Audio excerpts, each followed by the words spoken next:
When I was growing up in the 1960s, I couldn't wait for the latest episode of Lost in Space. Fascination for the space program was high, the race for the moon was on, and I was dreaming about the possibilities of alien worlds. Lost in Space fulfilled those dreams.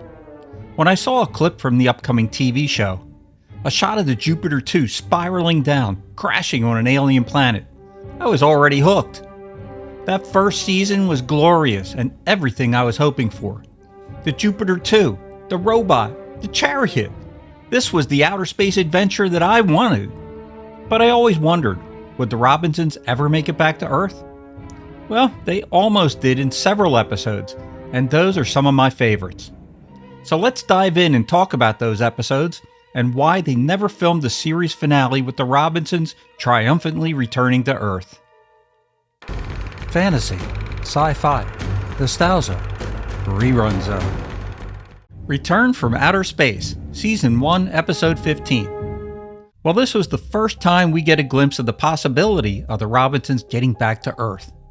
Will finds an alien matter transfer device left behind by the alien race the Taurons and uses it with the robot's help to beam himself back to Earth. He wants to contact Alpha Control, hoping he can rescue his stranded family. When he beams onto a roof in the snowy town of Hatfield, Four Corners, Vermont during Christmas, Will quickly learns that the townspeople think he's a runaway with wild, unbelievable stories and refuse to accept the fact that he's a member of the famous space family Robinson. Authorities refuse to let him contact Alpha Control, with many treating him as delusional, wanting to send him off to a boys' home. Meanwhile, Will races against time to obtain carbon tetrachloride that his family desperately needs for food preservation. Will finds an ally in young Davy Sims, who helps him evade the local sheriff and gets him the chemical that Will needs. Meanwhile, the Robinsons can't find Will and don't know about his return plan. They want to destroy the matter transfer unit, which would strand Will back on Earth. In the final seconds, Will is beamed back by the robot just in time. But even his family doubt his wild story until he shows them the bottle of carbon tetrachloride that he brought back. Return from Outer Space is really a standout episode in the first season of the show. It's sentimental and explores the Robinsons' hope for returning to Earth, but shows us the realities of their being stranded on an alien planet with very limited resources. Rocket to Earth, Season 2, Episode 50. I know, I said these were some of my favorite episodes, but this one was rather silly. Unlike Return from Outer Space, it's more of a whimsical comedy that revolves mostly around Dr. Smith and Grandpa Munster himself, Al Lewis, as failed alien magician Zalto. Like most episodes from the second season, we're far into campy territory instead of the sci-fi space adventure we had in the first season. By Season 2, Smith had become the main character on the show, and Jonathan Harris had taken total control over how Dr. Smith was being portrayed. We see his evolution from an outright villain to more of a comical anti-hero, as Harris thought Smith shouldn't be portrayed as evil, but as a misguided, cowardly character whose schemes regularly backfire. Al Lewis as Zalto hams it up to the utmost degree as he keeps trying to harness the power of magic, but just can't seem to make it work. He comes up with a deadly advertising gimmick to boost his miserable magic act, and he wants to use Dr. Smith as part of his plan. Unfortunately for Smith, this includes writing Zalto's name in flaming letters in the sky, which will also explode the spacecraft that Smith is on. Dr. Smith, of course, has his own plan: to steal Zalto's spaceship and launch himself back to Earth without the Robinsons. Will ends up getting locked in the ship with Smith, and they're sent into space by Zalto. It's never really explained how Smith navigates the ship toward Earth, but they somehow find themselves within shouting distance. Rocket to Earth is no better or worse than most of the other Season 2 episodes, but I include it here as we do get a shot of Earth at the end, with the outside chance of the family actually getting back home. Target Earth, Season 3, Episode 75. Now this is one of the few Lost in Space episodes where the Jupiter 2 actually does land back on Earth, but not with the Robinsons on board, at least not all of them. It all starts when Dr. Smith accidentally launches the lower half of the robot into space.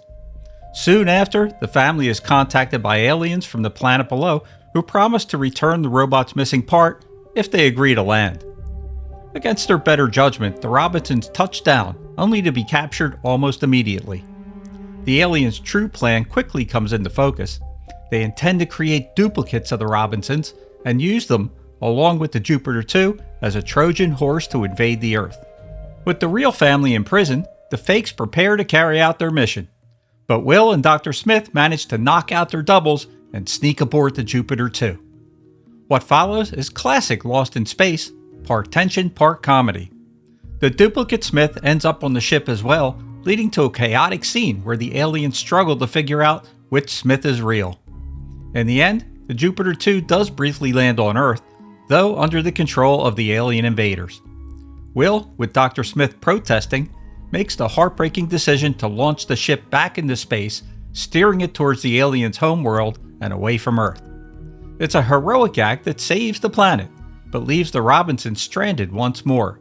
So close to home, yet still impossibly far away. Time Merchant, Season 3, Episode 77. If Target Earth was about the Robinsons almost reaching home, the Time Merchant is about Dr. Smith actually reaching Earth and nearly rewriting history. In this unusual episode, Smith encounters the mysterious Time Merchant, a figure who claims to control the very flow of destiny.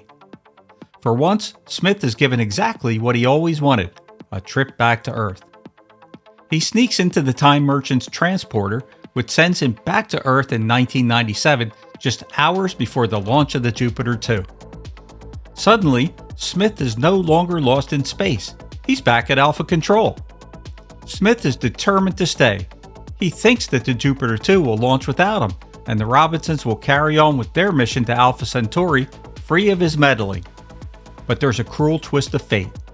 The Time Merchant reveals that without Smith on board, the Jupiter 2 will never survive its mission. The ship is destined to collide with an asteroid and be destroyed before leaving the solar system, killing everyone on board. Ironically, the very person who caused the Robinsons to become stranded in the first place is also the one who ensures their survival. In the end, Smith returns to the Robinsons, his chance at freedom gone. Visit to a Hostile Planet, Season 3, Episode 61. This is a fantastic episode, taking the Almost Home theme to a whole new level. The Jupiter 2 actually does make it back to Earth in this one, or at least a version of it. When the Robinsons finally manage to get their own spacecraft back to Earth, they land in a small American town on what seems to be a dream come true. But they soon discover they're not on the present-day Earth that they left behind. They've actually landed on Earth in the year 1947.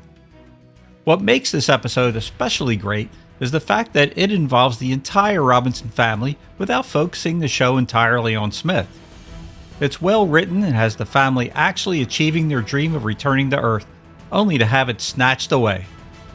The local townspeople are fearful of these space invaders and consider them an alien threat. The Robinsons' futuristic ship and advanced technology only heightens their paranoia. Dr. Smith takes advantage of that and turns against the Robinsons because he wants to stay on Earth, thinking that would be the best for everyone. He pretends to be a fire chief from another town so he can organize the locals to destroy the Jupiter 2 and keep the Robinsons with him here on Earth. John Robinson tries to reason with the frightened townsfolk and Dr. Smith, but the Robinsons finally have no choice but to leave and return to their future. In the end, when Smith realizes they're going to leave without him, he runs back to the Jupiter 2.